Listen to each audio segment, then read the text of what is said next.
গত ৮ মাসে অন্তত ২৪টি নতুন নাম যুক্ত হয়েছে বাংলাদেশের রাজনৈতিক অঙ্গনে।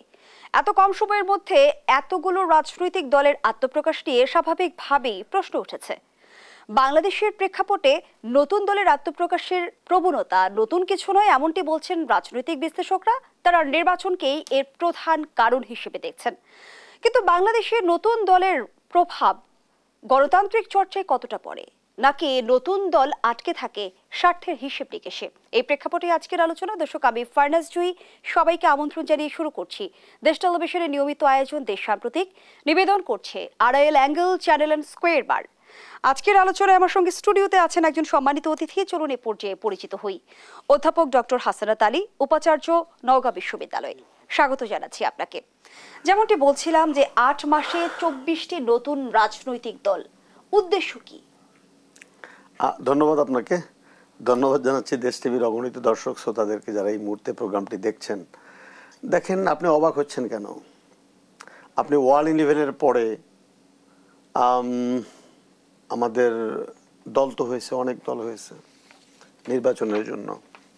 ২০১৪ সনে নতুন দল হয়েছে, ২০১৮-তে নতুন দল হয়েছে, ২৪-এ নতুন দল হয়েছে। তা আজকে এই দ্বিতীয় বিপ্লবের পরে রাজনৈতিক দলের আবির্ভাব হবে, দল ভাঙবে, দল গড়বে, নতুন নতুন রাজনৈতিক খেলা হবে, এটি তো একেবারেই পরিচিত আমরা। তবে মজার ঘটনা হলো কি জানেন, যে আপনি ২০০০ রিসেন্ট যে ভোটটি হলো, স্বৈরশাসক শেখ হাসিনা যে ভোটটি করলো, আপনার মনে থাকবার কথা শমশের মোবিন চৌধুরীর অবস্থা এখন কোথায়, তৈমুর আলম খন্দকারের অবস্থা এখন কোথায়, ব্যারিস্টার নাজমুল হুদার মেয়ে তার দল করলো, সেই দলের অবস্থাটা কোথায়? এই যে নতুন নতুন দলগুলো তৈরি হচ্ছে, ওই যে আপনি বললেন না যে রাজনীতির হিসাব নিকাশ কোন দিকে যায় না যায়, তবে আমি এটাকে নেগেটিভলি না দেখে আমি এই রাজনীতিবিদদেরকে যারা নতুন নতুন রাজনীতি করছেন, গতকালকে দেখলাম যে যিনি সারা জীবন নিরাপদ সড়কের আন্দোলন করলেন, তিনি রাজনৈতিক দল করলেন। একজন প্রখ্যাত সাংবাদিক, প্রেস ক্লাবের পরপর কয়েকবারের সভাপতি, তিনি দলে আসলেন, তিনি একটি দল করলেন, তিনি সেই দলের জন্য কারা অন্তরীণ থাকলেন, অনেক করলেন, তিনি নতুন দলের সদস্য হলেন। নতুন দল নিয়ে আশাবাদী, আপনার কাছ থেকে জানতেই চাই যে গণঅভ্যুত্থান পরবর্তী নতুন আকাঙ্ক্ষার বাংলাদেশে নতুন দল আসলে গণতান্ত্রিক পরিসর বাড়াতে কতটা ভূমিকা রাখবে? দেখেন, এই নতুন দলগুলা যেভাবে তৈরি হয়, আসলে জনমানুষের আকাঙ্ক্ষা পূরণ তো দূরে থাক, জনমানুষের দৃষ্টি আকর্ষণ করতেই কিন্তু তারা অনেকাংশে ব্যর্থ হয়। জামানত বাজেয়াপ্ত হয়ে যায়, ভোট মানুষ দেয় না। মানুষ তো বাংলাদেশের মানুষ রাজনৈতিকভাবে অনেক সচেতন, যে আপনি নির্বাচন আগে দল করলেন, এতদিন দেশে নির্বাচনবিহীন একটি দেশ থাকলো, গণতন্ত্রবিহীন একটি দেশ থাকলো, আমার সন্তানরা রক্ত দিল, আগামীতে নির্বাচন হবে, রাষ্ট্রীয় ক্ষমতার পরিবর্তন হবে, আপনি হুট করে নতুন নতুন দল তৈরি করে ফেলাচ্ছেন।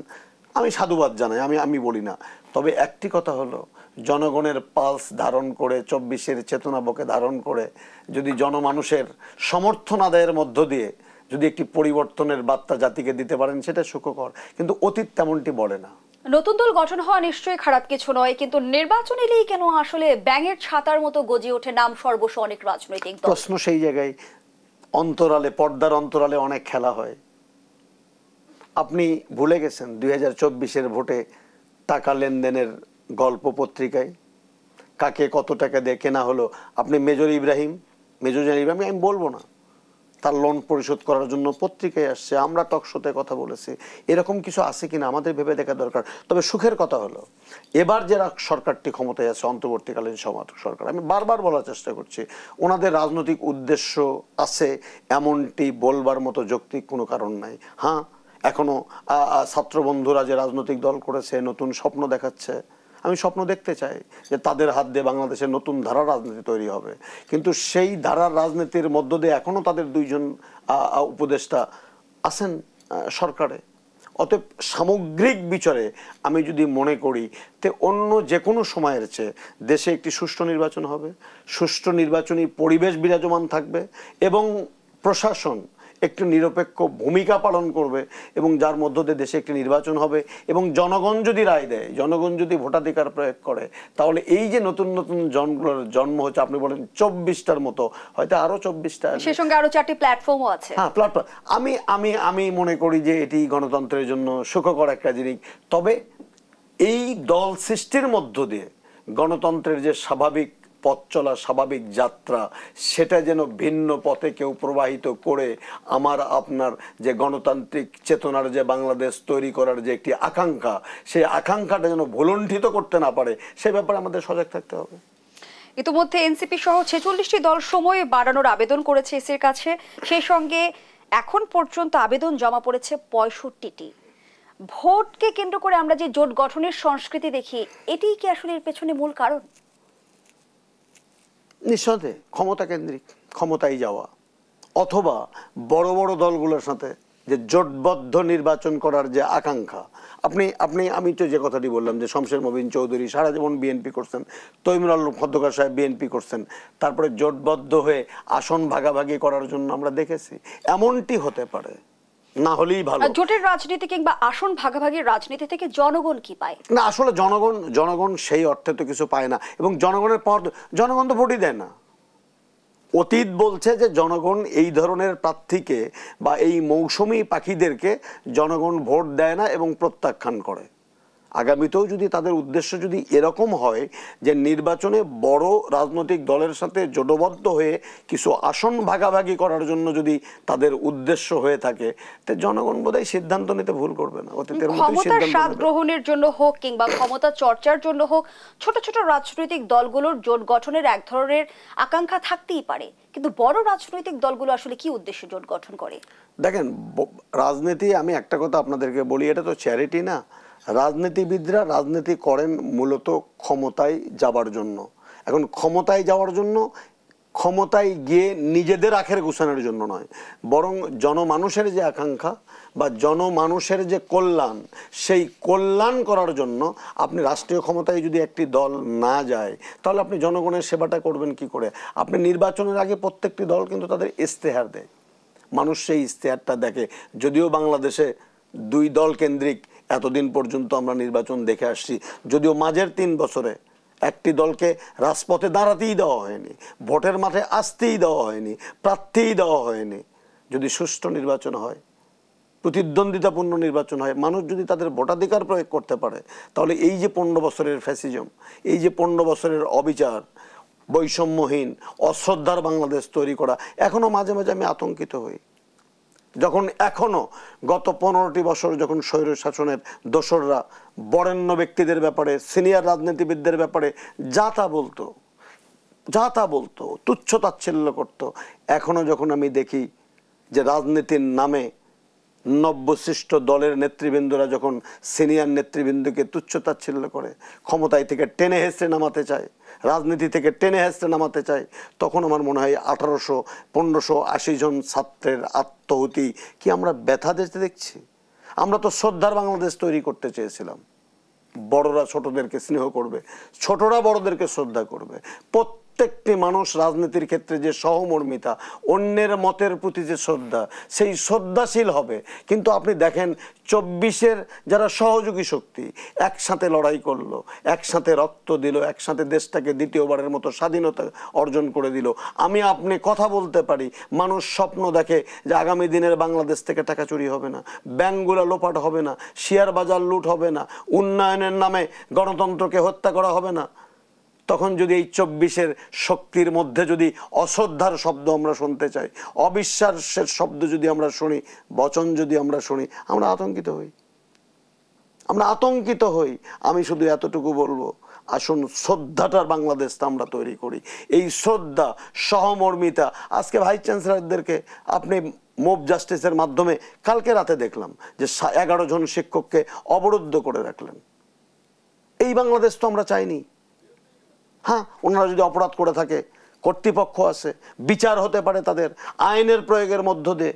আপনি অবরুদ্ধ করে রাখবেন, অপদস্থ করবেন, নাজেহাল করবেন। এই জন্য কি আমরা রক্ত দিয়েছিলাম? এই জন্য কি আমরা লড়াই করেছিলাম? এই জন্য কি শেখ হাসিনাকে আমরা উৎখাত করেছিলাম? আমরা তো শ্রদ্ধার বাংলাদেশ চেয়েছিলাম। আপনি আমাকে রেসপেক্ট করবেন, আমি আপনাকে রেসপেক্ট করব। আমার সন্তান সময় কি আমাদের নৈতিকতার সংস্কার কিংবা আমাদের বিবেকের সংস্কার খুব বেশি জরুরি হয়ে দেখেন, পড়েছে? গত 15টি বৎসর নৈতিকতা বিবর্জিত রাজনীতি, নৈতিকতা বিবর্জিত নেতৃত্ব, নৈতিকতা বিবর্জিত প্রশাসন, বিচারাঙ্গন, আইন শৃঙ্খলা বাহিনী এই নৈতিকতার ধার ধারেনি বলেই আজকে সমাজটা এমনভাবে কলুষিত হয়ে গেছে, কেউ কাউকে আমরা শ্রদ্ধা করি না। শব্দ চয়নের ক্ষেত্রে আমরা দায়িত্বশীল হই না, উচিত দায়িত্বশীল হওয়া। আমরা কি আবারও অধ্যাপক ইউনূসকে লিফট বন্ধ করে 13 তলা থেকে 14 তলায় নামাবো? সিনিয়র নেতৃবৃন্দদেরকে তাদের ভুলভ্রান্তি হতেই পারে, আমি মনে করি তারা যদি ভুলভ্রান্তি করে তার সমালোচনাও করার জন্য বাংলা ডিকশনারিতে অনেক চমৎকার চমৎকার শব্দ আছে, যে শব্দগুলো দিয়ে তাদের সমালোচনা করা যায়, বিরুদ্ধাচারণ করা যায়। কিন্তু আপনি সেই জায়গায় না যে ভাষা প্রয়োগ করে গেছেন শেখ হাসিনা, সেই ভাষাই যদি আপনি প্রয়োগ করেন, যে ভাষা প্রয়োগ করে গেছেন হাসান মাহমুদ, আরাফাতরা, সেই একই ভাষায় যদি আপনি প্রয়োগ করেন, তাহলে কি আমি বলতে পারি যে 24-এর সুফল আমাদের ঘরে আসবে? আমি একজন শিক্ষক হিসাবে করজোড়ে নিবেদন করছি যে দয়া করে আমরা যেন পারস্পরিক শ্রদ্ধাবোধের জায়গাটা সৃষ্টি করি। আমার সহকর্মীরা যখন রাস্তায় ফেলে রেখে মারা হয়, অন্যায় হতে পারে, ভুল হতে পারে, রাষ্ট্র আছে, শাস্তি দেবে। আমার সন্তান আমার গায়ে হাত তুলতে পারে না। আবার ঠিক একইভাবে একজন শিক্ষক পিতৃতুল্য, তিনি তার সন্তানের প্রতি অনুরাগ এবং বিরাগের বশবর্তী হয়ে তার প্রতি খড়গহস্ত হতে পারে না।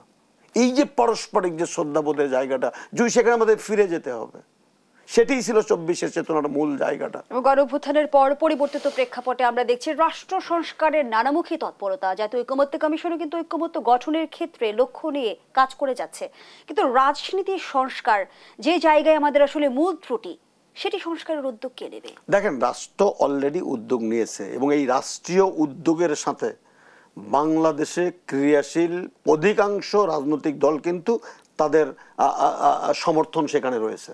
আপনি নিজে জানেন, বিএনপি বৃহৎ দল, তারা সমর্থন দিয়েছে, তারা কথা বলেছে। জামাত ইসলাম গতকাল কথা বলেছে। নবসৃষ্ট আমার সন্তানরা যারা নতুন রাজনৈতিক বন্দোবস্তের স্বপ্ন মানুষকে দেখাচ্ছে, তারাও কথা বলেছে। রাষ্ট্র কাজ করছে, একজন সাংবাদিক তার নেতৃত্বে কাজ করছেন এই ঐক্যমত্যে। আপনি সবাই জানেন, আমাদের একজন সাংবাদিক বরেণ্য স্বামী ইত্তেফাকে কাজ করতেন, চুয়াডাঙ্গায় বাড়ি, আমি নামটা এই মুহূর্তে কিসাম হায়দার, উনি কাজ করছেন। তো আমি মনে করি যে এই আলোচনা যে শুরু হয়েছে, যদি আমরা গত 18টি বৎসর কত অনুনয় বিনয় করেছি, রিকোয়েস্ট করেছি যে আসেন রাজনৈতিক সমাধান আলোচনার মাধ্যমে সমাধান করুন, এই সরকার সেটা করছে। এবং আমি বিশ্বাস করতে চাই যে আলোচনার মধ্য দিয়ে জুলাই চার্টার তৈরি হবে এবং সেই জুলাই চার্টারকে ভিত্তি করে রাজনৈতিক যে সংস্কারের যে বন্দোবস্ত, সেই বন্দোবস্তও হবে। এবং এরপরে সরকারের আজকে প্রধান প্রেস কর্মকর্তা যিনি ছিলেন, আজকে স্পষ্ট করে আজকেও বলেছেন উনি সাংবাদিকদেরকে, আমি দেখছিলাম যে সরকারের অবস্থান অত্যন্ত স্পষ্ট, ডিসেম্বর থেকে জুন নির্বাচন হবে। আমি মনে করি রাজনৈতিক দলগুলো একটি সুষ্ঠু নির্বাচন করার জন্য সরকারের যে প্রত্যাশা, সরকারের যে চাওয়া, সহযোগিতা করবে। আলোচনার মধ্য দিয়ে কোনো সংকট থাকলে সমাধানের জন্য আগিয়ে আসবে, সরকারকেও আগিয়ে আসতে হবে, অন্য দলকেও আগিয়ে আসতে হবে। আমি একটা জিনিস, সবচেয়ে একটা জিনিস কথা বলি, আপনি যদি নেগোসিয়েশন করতে চান, আপনি যদি সমাধান করতে চান, বিচার মানি তাল গাছ আমার শেখ হাসিনার মতো হবে না, সবাইকে আগিয়ে আসতে হবে।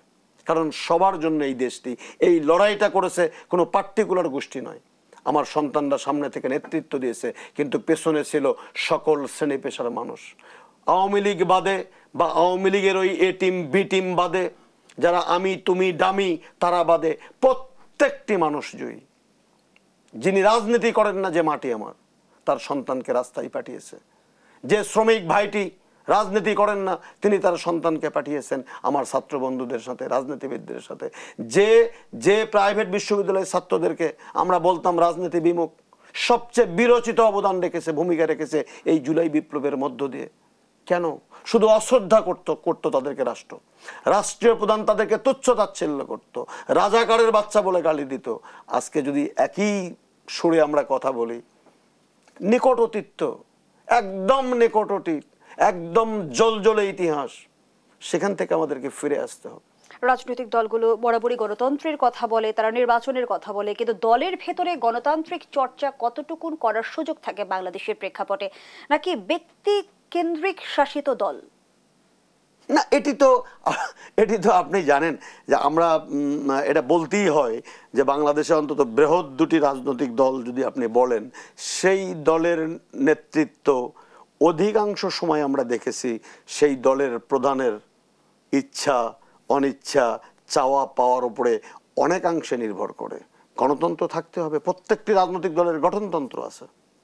একটি দল তো গত 18 বছরে জনসভাই করতে পারেনি, তাদের কাউন্সিলই করতে দেওয়া হয়নি। আবার এটিও ঠিক, আপনি যদি গণতান্ত্রিক চর্চা যদি রাজনৈতিক দলের মধ্যে করতে চান, রাষ্ট্রকে দায়িত্ব নিতে হবে যেন প্রত্যেকটি রাজনৈতিক দল তাদের গণতান্ত্রিক বা নিয়মতান্ত্রিক কর্মকাণ্ড যেন সুষ্ঠুভাবে নিরপেক্ষভাবে নির্ভয়ে কাজগুলো করতে পারে। এই তো দায়িত্ব নিলেও কি রাজনৈতিক দলগুলোর সদিচ্ছা না থাকলে সেটি বাস্তবায়ন হবে? অধ্যাপক ডক্টর হাসানাত আলী, আপনি নিশ্চয় অবগত আছেন, প্রধানমন্ত্রীর একচ্ছত্র ক্ষমতায় ভারসাম্য আনার জন্য কিন্তু নানামুখী প্রস্তাব করা হয়েছে। ইতিমধ্যে রাজনৈতিক দলগুলো থেকে কিন্তু আপত্তি তোলা হয়েছে। সে আলোচনায় ফিরতে চাই বিরতির পর। দর্শক, দেশ সাম্প্রতিকের এই পর্যায়ে একটা বিরতি নিচ্ছি, সাথেই থাকুন। ফিরে এলাম, দেখছেন দেশ সাম্প্রতিক, নিবেদন করছে Arail angle channel and square বার। আমরা আবারও ফিরছি আলোচনায়। অধ্যাপক ডক্টর হাসানাত আলী, যে আলোচনায় আমরা ছিলাম, আমরা পরিবর্তনের কথা বলছি। প্রধানমন্ত্রীর একচ্ছত্র যে ক্ষমতার কথা বলা হয়েছে, সেই ক্ষমতায় ভারসাম্য আমরা কিভাবে আনবো, কিংবা নির্বাচিত এক নায়ক ঠেকাতে আসলে উপায় কি হতে পারে? যেমনটি আপনি নিশ্চয় অবগত আছেন, প্রস্তাবনায় যেমনটি এসেছিল যে একই ব্যক্তি একাধারে প্রধানমন্ত্রী, দলীয় প্রধান ও সংসদ নেতা হতে পারবেন না, এক ব্যক্তি সর্বোচ্চ 2 বার প্রধানমন্ত্রী হতে পারবেন। এ দুটি প্রস্তাবই একমত নয় বড় দল বিএনপি। না, বিষয়টা কিন্তু এরকম না। বিএনপি যেটি বলতে চায় যে সেটি হলো যে প্রধানমন্ত্রী এবং রাষ্ট্রপতির মধ্যে যে ক্ষমতার যে আকাশচুম্বী ভারসাম্যহীনতা, এটা তারাকে কমাতে চায়, একটা ভারসাম্য দিতে চায় যেন ইমব্যালেন্স না হয়। গত 18 বছর আমরা কি দেখেছি? কোনো মন্ত্রী, কোনো সচিব কোনো সিদ্ধান্ত নিতে পারত? তাকিয়ে থাকতো শেখ হাসিনার দিকে, সেখান থেকে সমস্ত সিদ্ধান্তগুলো আসতো। তা আমরা তো এটা আর পুনরাবৃত্তি চাই না। বিএনপি বলেছে যে একজন ব্যক্তি পরপর 2 বারের বেশি, তারা একটা জিনিস, সরকার বলছে যে 2 বারের বেশি আর কোনোদিনই হতে পারবে না। বিএনপি বলছে পরপর 2 বারের পরে মাঝখানে গ্যাপ দিয়ে আবার যদি 3য় বার হতে চায় তাহলে তারা হতে পারবে। আমরা কিন্তু ঢালাওভাবে এগুলো প্রচার করছি। রাজনৈতিক দলগুলোর মাঝে কি নেতৃত্ব সংকট আছে? একজন ব্যক্তির 3য় মেয়াদে প্রধানমন্ত্রী হবার আসলে প্রয়োজনীয়তা কেন রাজনৈতিক দলগুলো বোধ করে? দেখেন, এটা প্রয়োজনীয়তা কেন বোধ করে, এই প্রশ্নের জবাবটা আমি না দিয়ে রাজনৈতিক দল দিলে সবচেয়ে ভালো হবে, কারণ তারা বলতে পারবে।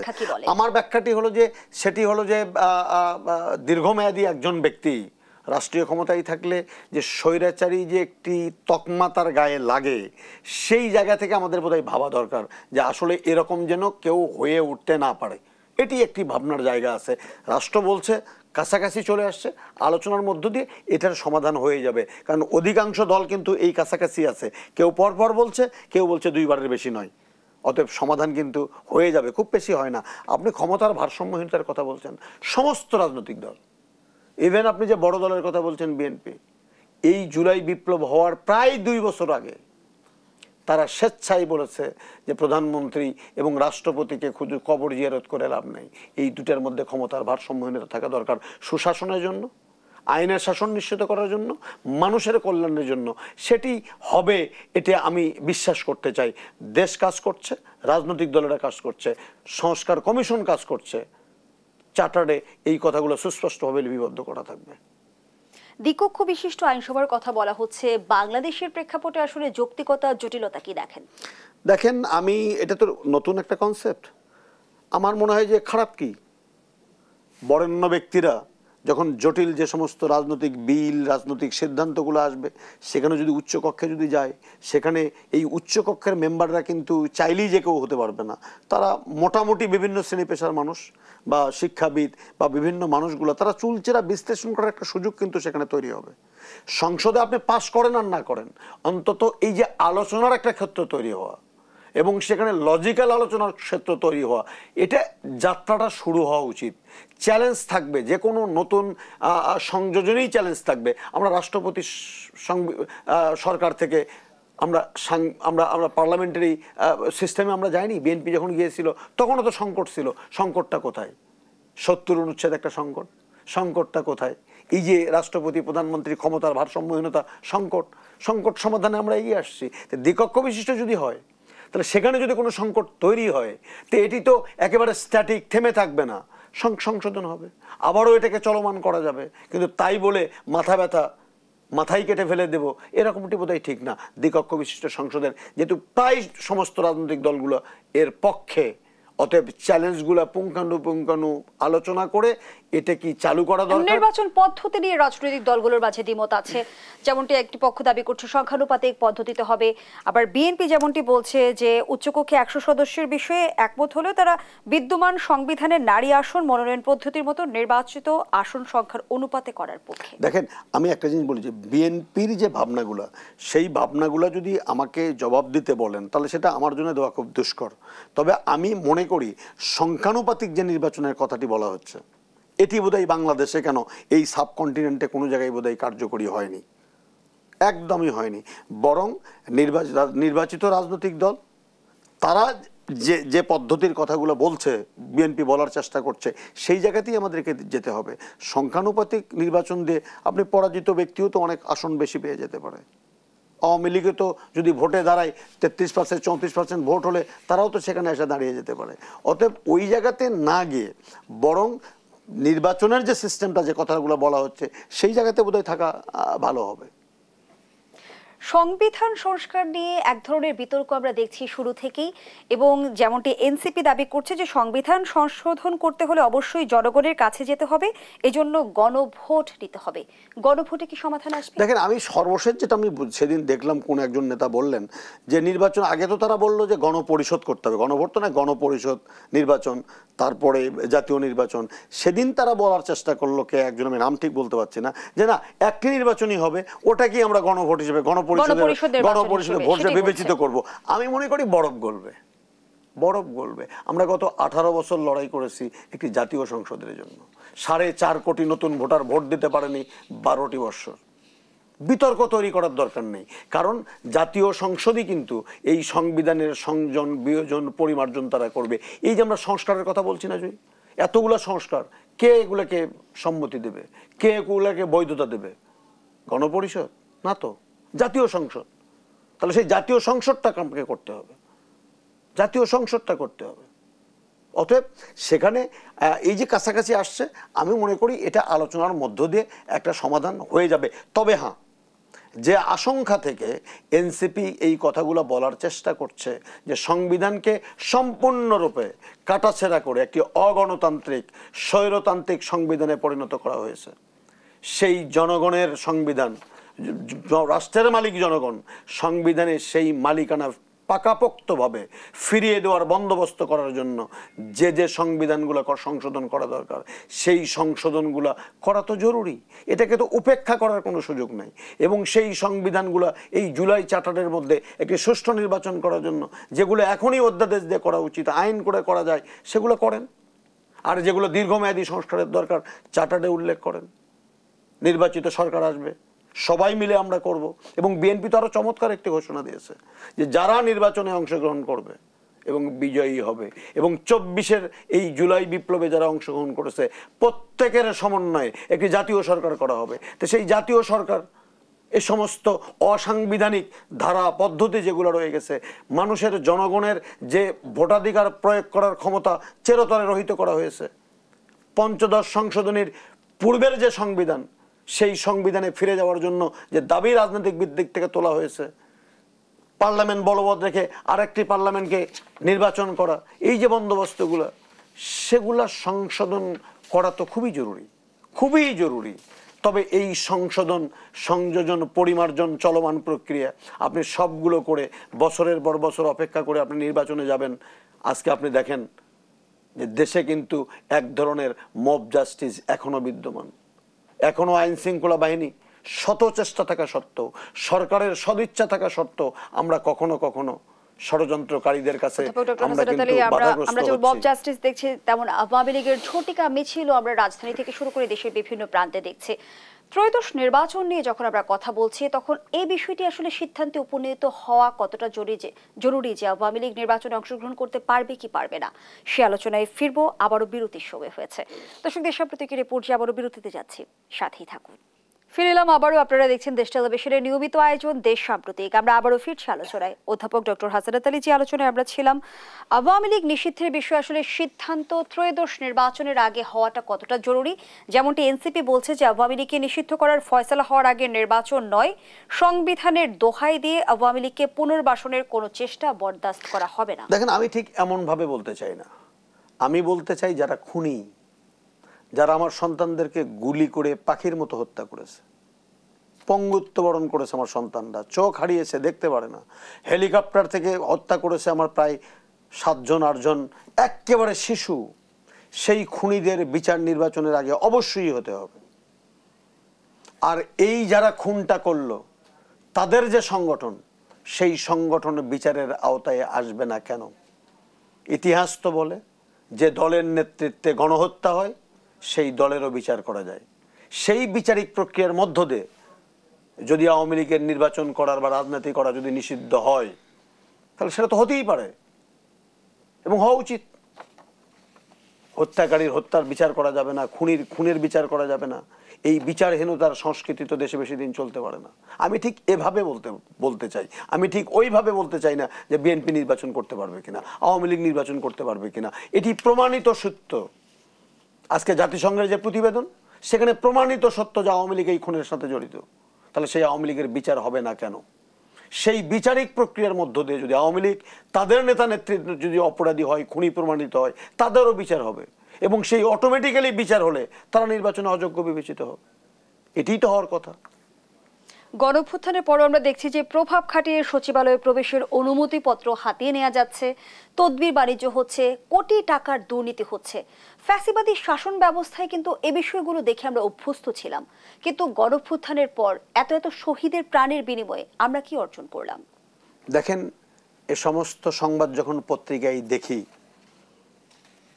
কষ্ট হয়, দুঃখ হয়। যারা দেশের টাকা পাচার করলো, সচিবালয়কে জিম্মি করলো, মেধাবীদেরকে পদায়ন হতে দিল না, মেধাবীদেরকে ওএসডি করে বসে রাখলো, সেই একই সচিবালয়ে এখনো যখন এই সমস্ত অভিযোগের কথা শুনি, তখন তাহলে এই 1580 জন তরুণ যে রক্ত দিল, সেই রক্ত দেওয়া কি ভুল ছিল? আমি তো তেমনটি মনে করি না। এখনো যখন শুনি যে কেউ কেউ তদবির বাণিজ্য করে 400 কোটি টাকার মালিক হয়, বিলাসবহুল গাড়িতে চড়ে ঘুরে বেড়ায়, উৎস কোথায় কেউ জানে না, কষ্ট হয়, খুবই কষ্ট হয়। আমার দেশের সম্পদ লুটপাট করে একটা গ্রুপ বিদেশে এখনো আয়েশে জীবনযাপন করছে, আমরা পত্রিকায় দেখি। লন্ডনে আয়েশে জীবনযাপন করছে, ভারতে আয়েশে জীবনযাপন করছে। তো বাংলাদেশে 24-এর পরেও যদি এই দেশের মানুষের সম্পদকে বিভিন্নভাবে আয়ত্ত করে যদি এই আয়েশে জীবনযাপন করে এবং তার উৎস কি কেউ জানে না, কোত্থেকে টাকাগুলো আসে তা কেউ জানে না, আমি তো সরকারকে অনুরোধ করব যে রক্তস্নাত পথ ধরে এই সরকার ক্ষমতায়, তারা চলে যাবেন জাতিকে একটি চমৎকার একটি রাষ্ট্র কাঠামোর স্বপ্ন দেখিয়ে আগামী দিনে। তাহলে এই সমস্ত ব্যক্তি কারা যারা এখনো দুর্দান্ত প্রতাপের সাথে স্বৈর শাসকের পদাঙ্ক অনুসরণ করে অর্থবিত্তশালীর মালিক হচ্ছে, চাঁদাবাজি করছে, ধরাছোঁয়ার বাইরে, রাতারাতি অফিসের চেহারা পরিবর্তন হয়ে যাচ্ছে। যে তরুণরা গণঅভ্যুত্থানে অগ্রগামীদের তালিকায় ছিল, যারা আসলে সামনের সারিতে থেকে আসলে আমাদের নতুন বাংলাদেশের স্বপ্ন দেখিয়েছে, নতুন বন্দোবস্তের কথা বলেছে, তারা একের পর এক বিতর্কে জড়িয়ে যাচ্ছে। রাষ্ট্রের জন্য নতুন করে সংকট তৈরি করবে কিনা? দেখেন, আমি ঠিক এইভাবে না বলে শুধু এতটুকু বলতে চাই, তরুণরা আমাকে স্বপ্ন দেখিয়েছে, জাতিকে স্বপ্ন দেখিয়েছে, একটি গণতান্ত্রিক বাংলাদেশ বিনির্মাণে তারা যে রক্ত দিয়েছে, সেই রক্তের ঋণ শোধ করার জন্য তরুণদের পক্ষে বিপক্ষে যখন এ ধরনের সংবাদ পরিবেশিত হয়, একজন শিক্ষক হিসাবে, একজন অভিভাবক হিসাবে, একজন বাবা হিসাবে আমি ক্ষতবিক্ষত হই। আমি তরুণদের সাথে ছিলাম রাজপথে, তরুণদের প্রত্যেকটি আন্দোলন সংগ্রামে ছিলাম। আমার সন্তানের বিরুদ্ধে যখন এই ধরনের অভিযোগ উত্থাপিত হয়, সেটি জাতিকে আহত করে, আমার এই শহীদি মাকে আহত করে, শহীদি আত্মাকে আহত করে। সে বিষয়ে আমার তরুণ প্রজন্ম বা আজকে যারা রাজনৈতিক দলেরা যাদের বিরুদ্ধে চাঁদাবাজির অভিযোগ উঠছে, বাধ্য করছে চাঁদা দিতে, অনেক নেতৃবৃন্দকে বহিষ্কার করা হয়ে গেছে, তারপর লাগাম টানা যাচ্ছে না। এর জন্য কি ঘুণে ধরা রাজনীতি দায়ী? ঘুণে ধরা রাজনীতি তো অবশ্যই দায়ী। আইন শৃঙ্খলা বাহিনীর কাছে আমি অনুরোধ করব, আপনাদের দিকে তাকিয়ে আছে 18 কোটি মানুষ। আপনারা তো স্বৈর শাসকের বানানো বাহিনী নন। আপনারা তো এই 24 রক্তের মধ্য দিয়ে বাংলাদেশে একটি গণতান্ত্রিক বাংলাদেশ বিনির্মাণের জন্য, দুর্নীতিমুক্ত বাংলাদেশ নির্মাণের জন্য আপনারা তো সিপাহসালার, আপনারা তো লড়াই করছেন, জীবন দিয়েছেন আপনারা। তাহলে কেন আজকে আপনাদের চোখের সামনে চাঁদাবাজি হবে? কি করে চোখের সামনে নীরবে দুর্নীতি দমন কমিশন দেশে আছে, দেখে না একজন মানুষ কি করে রাতের অন্ধকারে কোটি টাকার মালিক হয়ে গেল? ব্যাংক স্টেটমেন্টও নেওয়া যায়, দুর্নীতি দমন কমিশন কাজ করছে। আমি আবার অনুরোধ করবো আজকের এই মধ্য দিয়ে যে দয়া করে আমার এই শহীদী সন্তানরা রক্ত দিয়ে দেশটা দিয়ে গেছেন, কি করে দুর্নীতি এখনো হয়, কি করে এখনো চাঁদাবাজি হয়, কি করে এখনো দখল হয়, এগুলো বন্ধ করতে হবে। তবে আমি মনে করি না যেগুলো খুব বেশি আকারে হচ্ছে, কিন্তু ছোট ছোট যেগুলো হচ্ছে না, সেগুলোই আমাদেরকে আহত করছে, সেগুলোই আমাদেরকে কষ্ট দিচ্ছে, সেগুলোই আমাদেরকে যন্ত্রণা দিচ্ছে। সরকারকে অনুরোধ করব, জিরো টলারেন্স নিয়ে এ পর্যন্ত গত 8 মাসে সরকারের যে আকাশচুম্বী সফলতা, আর্থিক সেক্টর ঘুরে দাঁড়িয়েছে, দ্রব্যমূল্য সহনীয় অবস্থায় আছে, দুর্নীতি রোধ হয়েছে, টাকা পাচার রোধ হয়েছে, সংবিধান জাতীয় ঐক্যমত্য কমিশন একটি গণতান্ত্রিক বাংলাদেশের জন্য নির্লসভাবে কাজ করে যাচ্ছে। সারা বিশ্বে বাংলাদেশের মর্যাদা সমুন্নীত হয়েছে। বিশ্বের 100 বরেণ্য মানুষের মধ্যে অধ্যাপক ইউনূস স্যারের নাম। চীনের সাথে সম্পর্ক উন্নয়ন হচ্ছে, আমরা ভারতের চোখে চোখ রেখে আমাদের স্বাধীনতা সার্বভৌমত্বের পক্ষে কথা বলতে পারছি। এমন একটি বাংলাদেশে গুটি কয়েক মানুষ আবারও আমাদেরকে এ সমস্ত অপকর্মে লিপ্ত হয়ে আমাদের মাথাকে হেট করবে, সেটি তো হতে পারে না, হতে দেওয়া যায় না। আমি সরকারের কাছে অনুরোধ করব যে এদেরকে সর্বশক্তি দিয়ে প্রতিহত করা দরকার। ধন্যবাদ জানাচ্ছি অধ্যাপক ডক্টর হাসানাত আলী। আমরা আমাদের আয়োজনের একেবারেই শেষ প্রান্তে। দর্শক, শেষ করছি দেশ টেলিভিশনের নিয়মিত আয়োজন দেশ সাম্প্রতিকের আজকের আয়োজন। ধন্যবাদ এতক্ষণ আমাদের সাথে থাকার জন্য।